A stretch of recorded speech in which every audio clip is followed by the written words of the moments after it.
മിഞ്ഞാന്ന് പോയ ബീച്ച് ഹോസ്പിറ്റലിലേക്ക് ഇവിടെ ബീച്ച് ഹോസ്പിറ്റലിൽ കൊണ്ടിട്ട് അവിടെ നിന്നിട്ട് ചികിത്സ തന്നിട്ട് ഇന്ന് വരികയാണ്. ഇന്ന് വരുന്ന വരവിലാണ് ഇവിടെ വിരിപ്പ് വെച്ചുകൊണ്ട് കിടക്കാൻ നിൽക്കുമ്പോഴാണ് ഒഴിഞ്ഞു പോകണമെന്ന് പറഞ്ഞ്. അപ്പോൾ വേറെ കുറേ എൻ്റെ കുട്ടിയൊക്കെ പ്രശ്നമല്ല, അപ്പോൾ വേറെ എല്ലാ രോഗിയും ഞാൻ ഇറക്കിയത് പോകുന്ന എല്ലാവരും വന്നിട്ട് ഞാൻ രണ്ടാമത് കൂടി ഇറക്കി കൊടുത്ത് ഞാൻ പോകാൻ കണ്ടേക്കാൻ കുറേ രോഗികൾ ഞാൻ അവിടെ ഒരു 10-15 ആളുണ്ടായിരുന്നു. ഇതിന് മുകളിലുണ്ടായിരുന്നു.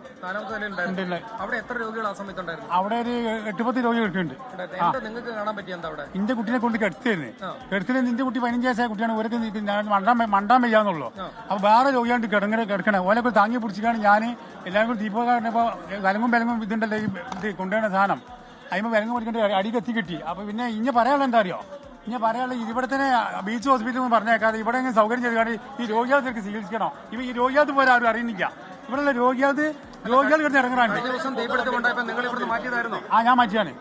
ബീച്ച് ഹോസ്പിറ്റലിൽ മാറ്റിയാണ്. ഇന്ന് പുകയുടെ വാസന കേട്ടി.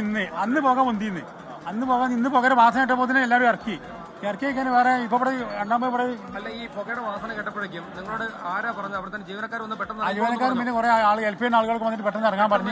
ആൾക്കാരെ മുഴുവൻ മാറ്റി, എല്ലാവരും മാറ്റി.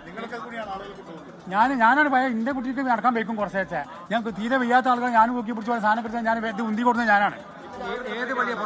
4001 വാർഡിലെ കഥ പറഞ്ഞത്. 4001 ഉണ്ട് സൂപ്പർ സ്പെഷ്യലിസ്റ്റ്. അതിന്റെ വാർഡിലെ കഥ തന്നെ പറഞ്ഞത്. അതിൽ വന്ന് കിടക്കാനും വിത്ത് നേരത്താണ് എല്ലാവരും വണ്ടി കൂടി അറിഞ്ഞത്. ഞാൻ സാധനമൊക്കെ ഇട്ട് പാഞ്ഞ. ശരി, കോഴിക്കോട് മെഡിക്കൽ കോളേജ് അത്യാഹിത വിഭാഗത്തിന്റെ 6ാം നിലയിൽ നിന്ന് വീണ്ടും പുകയുയർന്ന സാഹചര്യമാണ് ഉണ്ടായിട്ടുള്ളതിന്റെ വിശദാംശങ്ങളാണ് പ്രേക്ഷകർ ഇപ്പോൾ കണ്ടത്.